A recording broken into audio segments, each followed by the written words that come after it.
n'y a qu'un seul nom qui sauve, qui guérit toutes les maladies. Peuple de Dieu, chers internautes, je vous salue dans le précieux nom de notre Seigneur et Sauveur Jésus-Christ. Aujourd'hui, nous allons considérer ensemble la parole de Dieu dans Galates, chapitre 1er, versets 6 à 9. Galates, chapitre 1er, versets 6 à 9, et je fais la lecture. Je m'étonne que vous vous détourniez si promptement de celui qui vous a appelé par la grâce de Christ pour passer à un autre évangile. Non pas qu'il y ait un autre évangile, mais il y a des gens qui vous troublent et qui veulent renverser et qui veulent altérer l'évangile du Christ. Mais quand nous-mêmes, quand un ange du ciel annoncerait un autre évangile que celui que nous vous avons prêché, qu'il soit anathème. Nous l'avons dit précédemment, et je le répète à cette heure, si quelqu'un annonce un autre évangile que celui que vous avez reçu, qu'il soit anathème. Et maintenant, jusqu'au verset 9. Merci beaucoup, le technicien, merci beaucoup. La voix du serviteur, la voix du serviteur, la voix du serviteur. Peuple de Dieu, la lecture est déjà faite. Le sujet. Il y a combien d'évangiles? Il y a combien d'évangiles? Bien-aimés, chers internautes, peuple de Dieu, dans l'introduction de l'Épître aux Hébreux, c'est la seule lettre qu'on ne retrouve pas l'expression habituelle de remerciement et de louange à l'endroit des croyants. De plus, on remarque une certaine rigueur, une certaine rudesse dans les premières paroles de Paul. 3 points, chers internautes. The first one. Le premier, l'étonnement de Paul devant l'abandon des Galates du véritable évangile, du pur évangile. Ou si vous voulez, la désertion du véritable évangile des Galates. La désertion du véritable évangile des Galates. Le verset 6. Paul n'arrive pas à comprendre. C'est incroyable, c'est inconcevable que les croyants de Galatie abandonnent déjà si vite, si promptement, si imprudent de celui, c'est-à-dire Dieu, qui les a appelés par la grâce de Christ. La grâce de Christ, le thème dominant, le thème central de l'Épître. Et cela pour passer à un autre évangile, un évangile faux, un évangile falsifié, un évangile bidon. Les chrétiens de Galate, alors qu'ils avaient reçu l'évangile, s'étaient ensuite tournés vers un autre évangile, différent de celui qui annonce Jésus et sa grâce. Quel tournant effrayant les Galates étaient sur le point de prendre. Quel tournant effrayant les Galates étaient sur le point de prendre. Ceux qui prêchaient cet autre évangile exigeaient des chrétiens, en plus de la foi en Christ, le respect de la loi de Moïse, la circoncision. Galates 5, verset 3. Les règles alimentaires. Galates 2, verset 12 à 14. Le respect du sabbat et des fêtes. Galates 4, verset 10. Paul était très surpris abasourdi. Très étonné. Tommaso, un terme extrêmement fort qui signifie aussi stupéfait. Hello, chers internautes. Hello, peuple de Dieu. Tommaso. Qui compte au monde? Pas moun Tommaso. Moi, c'est moun Lagunave. Paul était très étonné. Il était saisi. Oh! Sacrez-nous là. Chers internautes, peuple de Dieu, Dieu sauve uniquement par grâce. Le verset, il nous a sauvés et nous a adressé une sainte vocation, non à cause de nos œuvres, mais selon son propre dessein. Écoutez bien, s'il vous plaît. Et cela, selon la grâce qui nous a été donnée en Jésus-Christ avant les temps éternels. 2 Timothée 1, verset 9. La grâce de Dieu, source de salut pour tous les hommes. La grâce de Dieu, source de salut pour tous les hommes. La grâce de Dieu, source de salut pour tous les hommes, a été manifestée. Titre 2, verset 11. Chers internautes, peuple de Dieu, notre salut dépend entièrement. Notre salut dépend entièrement et uniquement de la grâce. Ainsi donc, du début jusqu'à la fin de la vie chrétienne, tout est grâce. From the beginning to the end of the Christian life, everything is grace. C'est par la grâce que vous êtes sauvés, par le moyen de la foi, et cela ne vient pas de vous. C'est un don de Dieu.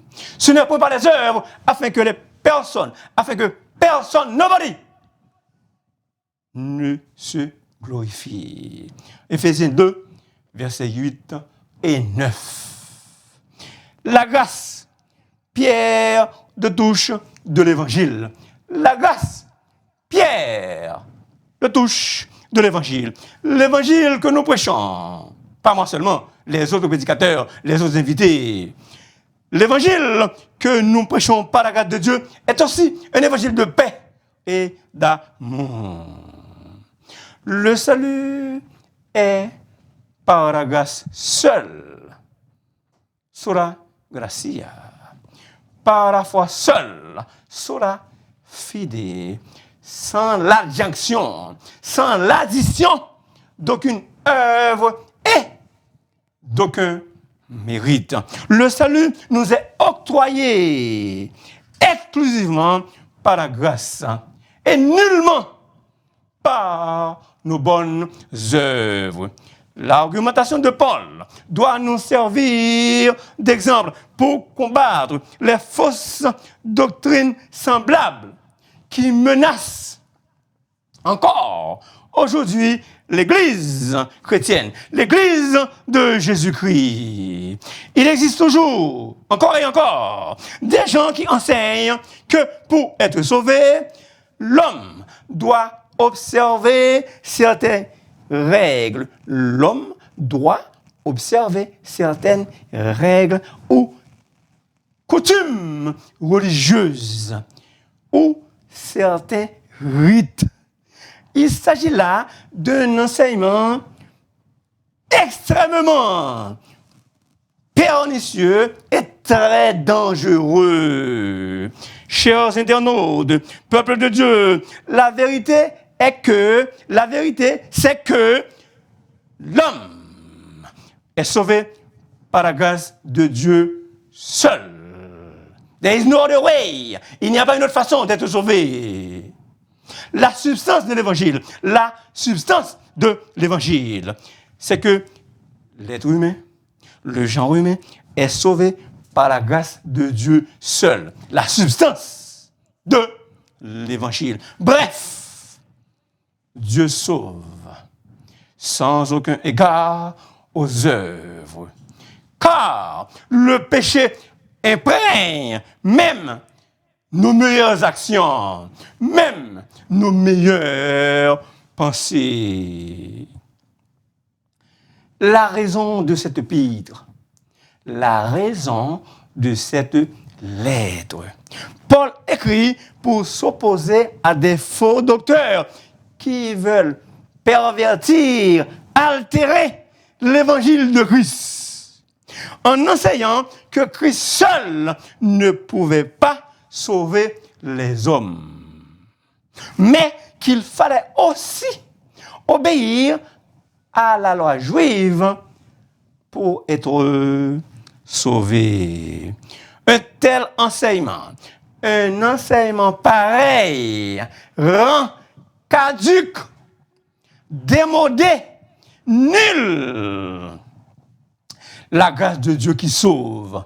Et l'ô peuple de Dieu, est-ce que vous êtes là? Si l'on ôte à l'évangile sa grâce, eh bien, il ne reste plus l'évangile. Il ne reste plus d'évangile. Paul ne veut pas que ses enfants spirituels se détournent si aisément du véritable, du vrai évangile. Mon cher ami, je t'en supplie pour l'amour du ciel d'accepter le Christ Jésus, parce que ton salut doit provenir de la grâce souveraine de Dieu et d'elle seule, et de cette grâce seulement. Il te faut recevoir le salut complètement des mains de la miséricorde divine, des mains de la miséricorde de Dieu.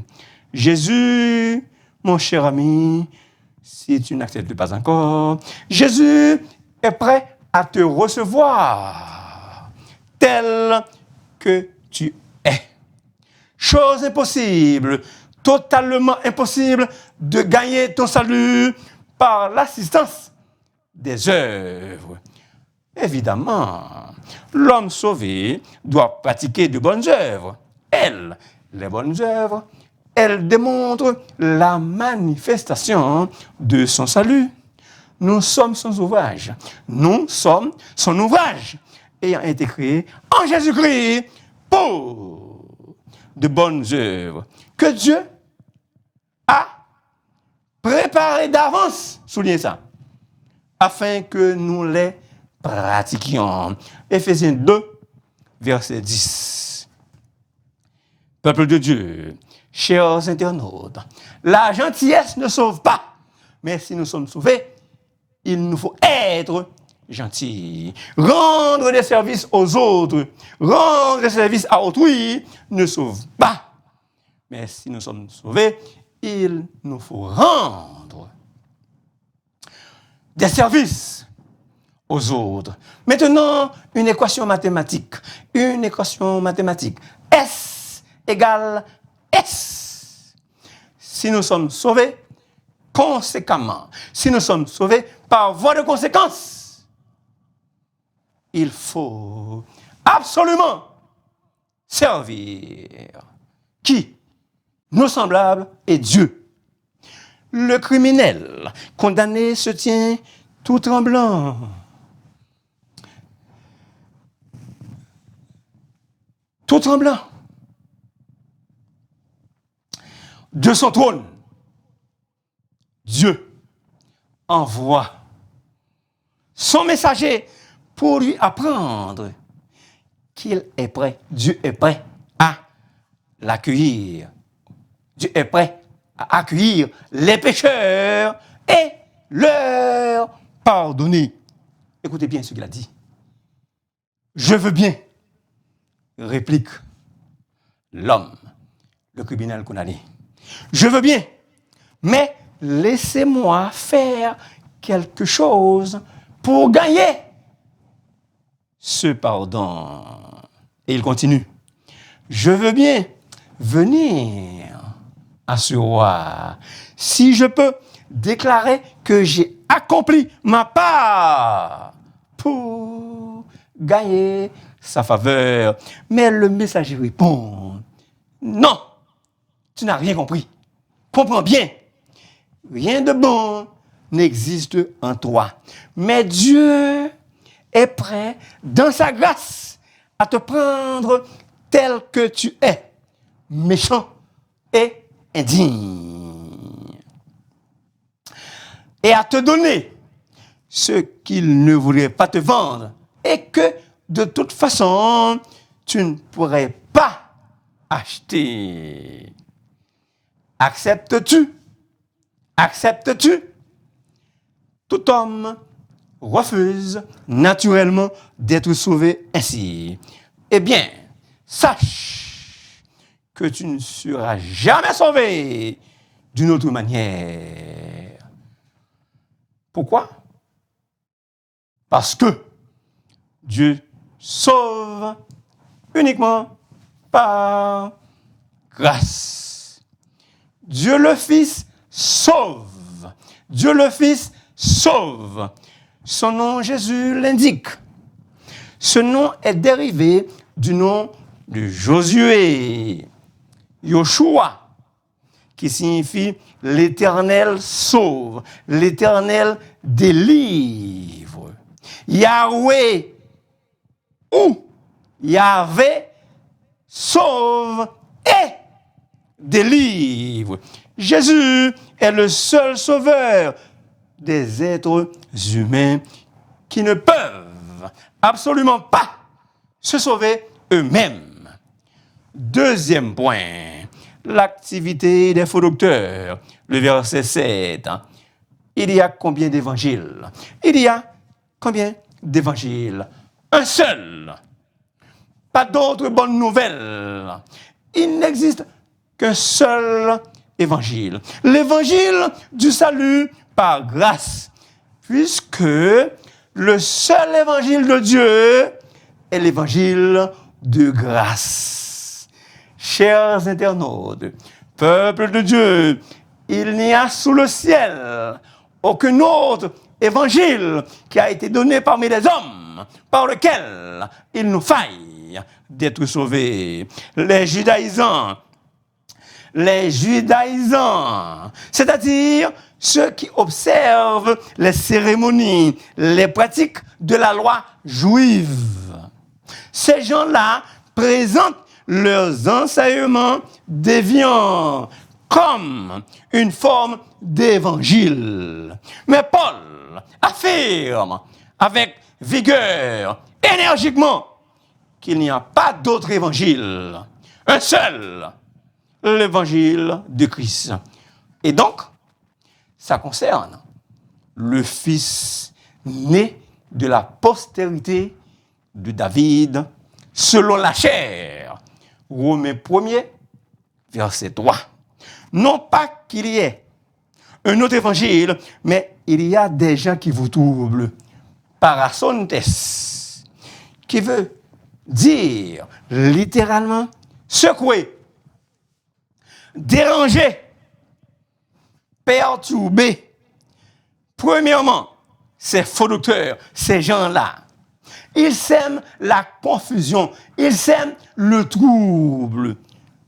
Tarasso, pas tasso, mais tarasso. Ces gens dérangent. Deuxièmement, ils veulent altérer l'évangile de Christ. Altérer évoque l'idée de métamorphoser, transformer quelque chose en son contraire, et ainsi de le pervertir. Peuple de Dieu, chers internautes, le verbe grec métatithemi signifie transférer son allégeance. On l'utilise, métatithemi, on l'utilise pour des soldats qui se révoltent ou désertent, et pour des personnes qui changent de camp politique ou philosophique. En réalité, ce verbe, métatitemi, se détourner, le verset 6, exprime aussi l'idée de déserter, car on l'utilisait pour parler de la désertion de l'armée. Une faute qui, alors, comme aujourd'hui, était punie de mort en temps de guerre. Détourner le dos. Se détourner de l'évangile de la grâce que Paul leur a enseigné, ce n'est pas simplement de se détourner d'une doctrine. C'est aussi se détourner de celui qui les a appelés Dieu. Dieu qui les a appelés au salut.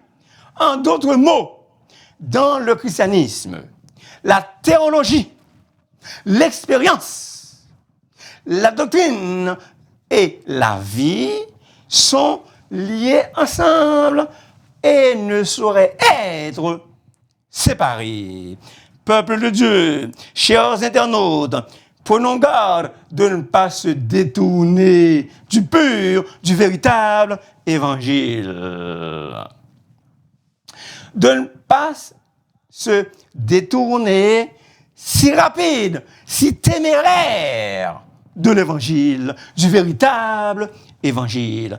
Il est impossible, chers internautes, il est impossible d'abandonner la grâce sans abandonner le Seigneur. Voilà pourquoi Paul exhorte Timothée en lui disant: toi donc, mon enfant, fortifie-toi dans la grâce qui est en Jésus-Christ. 2 Timothée 2, verset 1. Dans un autre ordre d'idée, mon frère, ma sœur, si tu es découragé et affaibli, fortifie-toi dans la grâce qui est en Jésus-Christ. 2 activités des faux docteurs. Ils sèment le trouble, la confusion. Ils transforment l'évangile en son contraire. Et donc, ils le pervertissent. Maintenant, s'il vous plaît, j'ai grandement besoin de votre attention. Et voici ce témoignage. C'est que Dieu nous a donné la vie éternelle et que cette vie est dans son Fils. Hello, peuple de Dieu. Hello, chers internautes. En dehors de Jésus, il n'y a pas de vie éternelle, mais la mort éternelle. En dehors de Christ, il n'y a pas la vie éternelle, mais la mort éternelle. Celui qui a le Fils a la vie. Celui qui n'a pas le Fils de Dieu n'a pas la vie. C'est clair. C'est pas Lionel, c'est la Bible. 1 Jean 5, versets 11 et 12. Et Paul continue. Je vous ai écrit ces choses afin que vous sachiez que vous avez la vie éternelle. Vous qui croyez au nom du Fils de Dieu. Le verset 13. Ce sont ceux qui croient au nom du Fils de Dieu qui ont la vie éternelle. En réalité, nul ne peut être sauvé s'il ne croit en Christ, car il n'existe aucun salut en dehors de Christ. Ce n'est pas Lionel qui le dit, c'est la Bible. La parole infaillible et inéluctable. La parole inhérente sans erreur. Nous savons aussi que le Fils de Dieu est venu et qu'il nous a donné l'intelligence pour connaître le véritable 1. Et nous sommes dans le véritable 2. En son nom, son Fils Jésus-Christ, celui qui est le Dieu véritable 3. Et la vie éternelle. 1 Jean 5, verset 20. La vie éternelle, Jésus-Christ qui parle. La vie éternelle, c'est qu'ils te connaissent toi, le seul vrai Dieu. Et celui que tu as envoyé, lui-même Jésus, Jésus-Christ. Jean 17, verset 3. Dans 1 Jean 5, verset 20, l'emploi du triple que Jean fait du mot grec alétinos, véritable, insiste, très important, insiste sur l'importance de comprendre la vérité au sein d'un monde rempli de mensonges de Satan. Dans un monde rempli des mensonges de Satan. Bien-aimés, n'ajoutez pas foi à tout esprit, mais éprouvez les esprits pour savoir s'ils sont de Dieu. Car plusieurs faux prophètes sont venus dans le monde. Écoutez bien, faut ne pas connaître toute bagaille, faut ne pas connaître n'importe quoi. Ça moun vient dire nous. Selon l'écriture, pas selon Lionel. 1 Jean 5, 1 Jean 4, verset 1er. Frères et sœurs et amis, un autre mise en garde. Cette fois-ci, contre les dissidents, les contrevenants, les faux docteurs, comme dans notre péricope. Il y a des menteurs qui vont vous dire que Jésus-Christ n'est pas Dieu. Il ne faut ni les accueillir, ni les écouter. Pourquoi? Parce que Dieu lui-même les a déjà rejetés. Là encore, c'est pas Lionel, c'est la Bible. Plusieurs séducteurs sont entrés dans le monde et ne déclarent pas publiquement que Jésus est venu en chair. Celui qui est tel, c'est le séducteur et l'antéchrist. Si quelqu'un, très important, si quelqu'un vient à vous et n'apporte pas cette doctrine, ne le recevez pas dans votre maison. Pas accueillir moun, la caillou, qu'a vu nous que Jésus-Christ pas Dieu. Ce sont des menteurs. Celui qui lui dit salut, pratique à ses mauvaises œuvres. D'où déjà, c'est pas Lionel, c'est la Bible. 2 Jean 7, versets 10 et 11. Ces séducteurs frappent souvent à nos portes. Ne perdez pas votre temps à étudier avec eux. Pas perdre du temps à étudier avec Mounsayo. Ni vous-même d'où. They're going right to hell. C'est pas Lionel. C'est la Bible. Et me comme FM sur ça. Et l'homme, peuple de Dieu, chers internautes, étant fils de Dieu, Christ est Dieu lui-même, doué de toute perfection infinie, de toute perfection infinie, au pluriel, procédant de son essence divine. Jean 1, verset 1 à 14. Jésus a déclaré avec une autorité absolue son égalité avec Dieu le Père. Jean 5, verset 17 à 25. Jésus a revendiqué le titre de Fils de Dieu. Tous dire, tu es donc le Fils. Dans le grec, c'est une forme interrogative. Tous dire, tu es donc le Fils.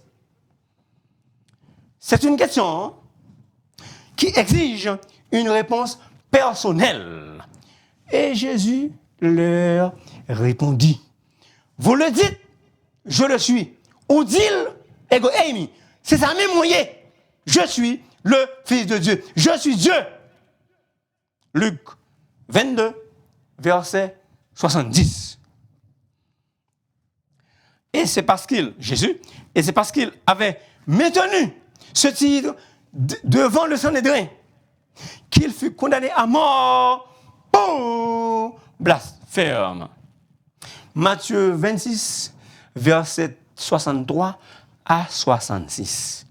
Dans la pensée et dans l'imaginaire du Sanhédrin, Fils de Dieu, c'est Dieu.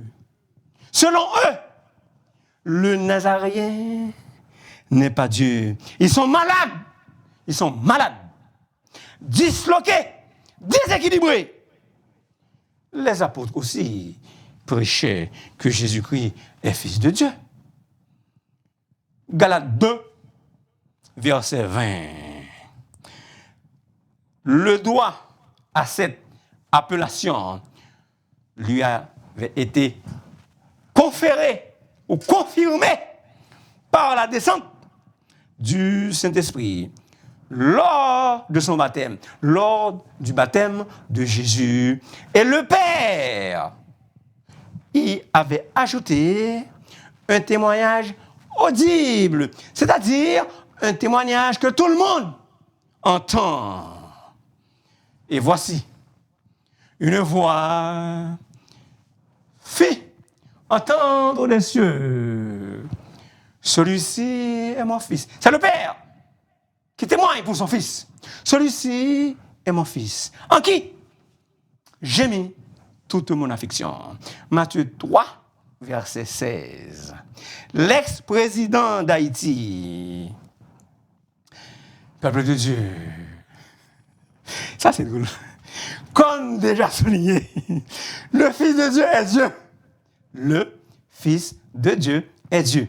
L'ex-président d'Haïti, Bébé Doc, a dit, petit tigre, c'est tigre. Petit tigre, c'est tigre. A dit Bébé Doc, peuple de Dieu. Chers internautes, ipso facto, le Fils de Dieu est Dieu, de manière irréfutable et incontestable. C'est pourquoi, Jésus qui parle, c'est pourquoi je vous dis que vous mourrez, you will die in your sins, vous mourrez dans vos péchés, car si vous ne croyez pas ce que je suis, vous mourrez dans vos péchés. Jean 8, verset 24.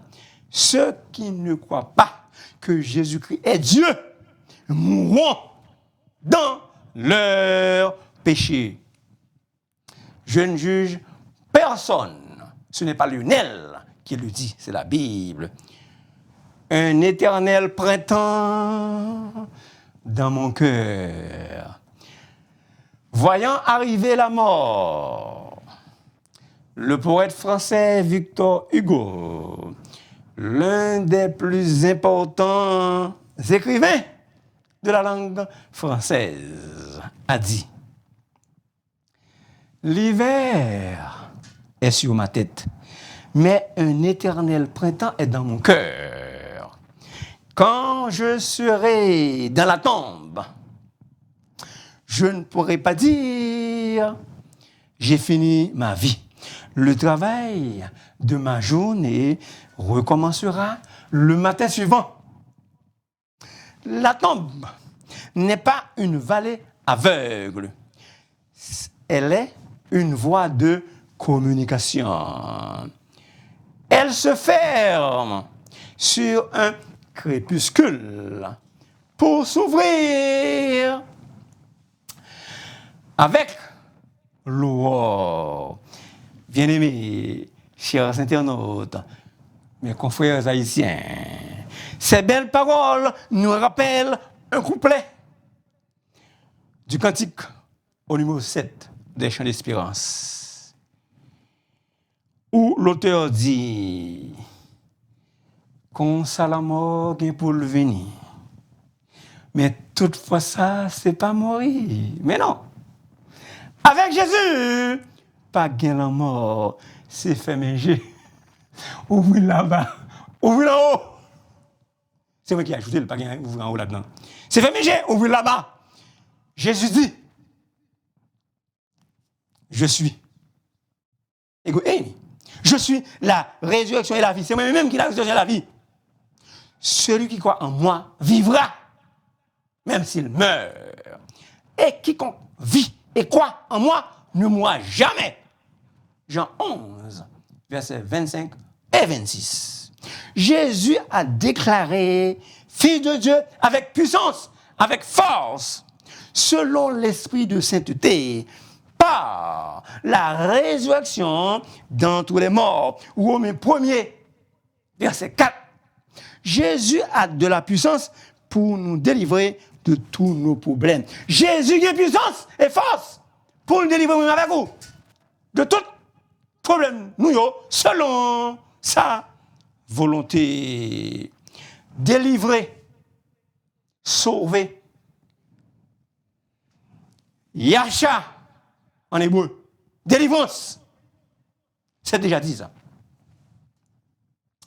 Troisième point, la réaction de Paul.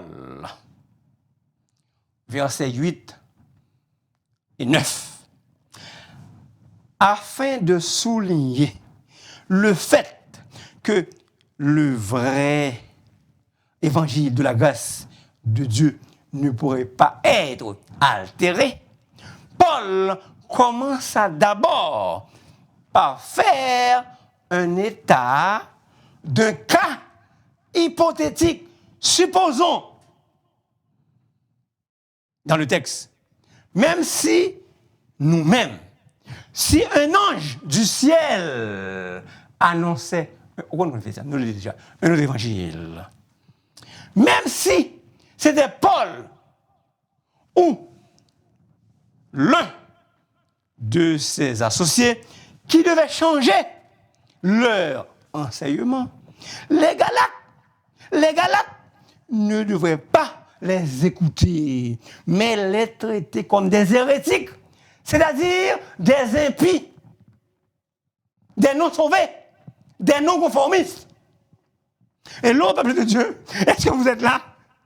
Nous n'avons aucun droit de changer ou d'altérer quoi que ce soit dans l'évangile de Dieu.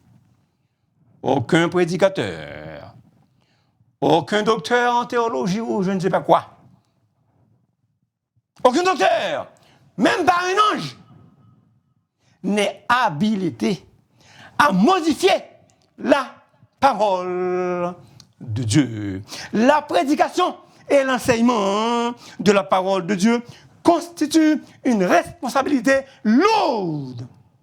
Et donc, nous devons la prêcher et l'enseigner fidèlement.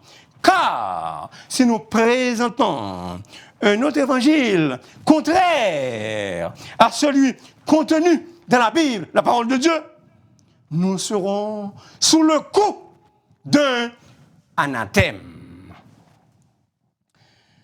2 fois plutôt qu'une. 2 fois plutôt qu'une. L'apôtre prononce l'écrasante malédiction sur quiconque prêche tout autre évangile, qu'il soit maudit ou anathème. Anathema esto, verset 8. Anathema esto, verset 9. Paul désire que ces faux docteurs soient livrés à la colère et à la malédiction de Dieu. Il exprime, l'apôtre Paul, il exprime que le jugement divin, que le jugement de Dieu tombe sur eux, ces dissidents, ces contrevenants, ces faux docteurs. Anathème. Dans la Septante, dans l'Ancien Testament grec, ce mot exprime l'interdiction divine, la malédiction de Dieu qui reposait sur quiconque était voué par lui, par Dieu, à la destruction. En vérité, peuple de Dieu, croyez-moi, être anathème, c'est être voué à la destruction éternelle des âmes. Dans Josué chapitre 6, l'histoire d'Acan en est un bon exemple. Dieu affirma que le butin pris aux Cananéens était sous son interdiction. Peuple de Dieu, nous ne devons ni détourner l'évangile comme les judaïsants, ni l'abandonner comme les Galates, mais chercher à conformer notre vie à l'évangile et à le communiquer aux autres. Vous et moi, il faut que nous communiquions l'évangile aux autres. Chers internautes, je déclare que la bénédiction de l'Éternel tombe et repose en abondance sur vous. L'apôtre Paul avait déclaré que la malédiction, la destruction, sous bandit ça yo. Par la grâce de Dieu, ton serviteur Lionel, il déclare, c'est lui aussi, que la grâce, la bénédiction de l'Éternel tombe et repose sur vous et moi en abondance. Je déclare que le bonheur et la grâce de l'Éternel vous accompagnent tous les jours de votre vie, dans toutes vos entreprises. Merci beaucoup, chers internautes, de m'avoir écouté. S'il vous plaît, n'oubliez pas de vous abonner, car La Voix du Serviteur est votre émission. Partagez l'émission à d'autres personnes. C'est votre émission. Et la semaine prochaine, selon la volonté de Dieu, si Dieu le veut, je vous dirai comment j'avais reçu la révélation de votre émission, La Voix du Serviteur. Et aussi, la semaine prochaine, mais je vais vous demander ça maintenant, présentement, now, please, soutenez l'émission. Faites un geste d'amour. Priez. Priez pour l'émission.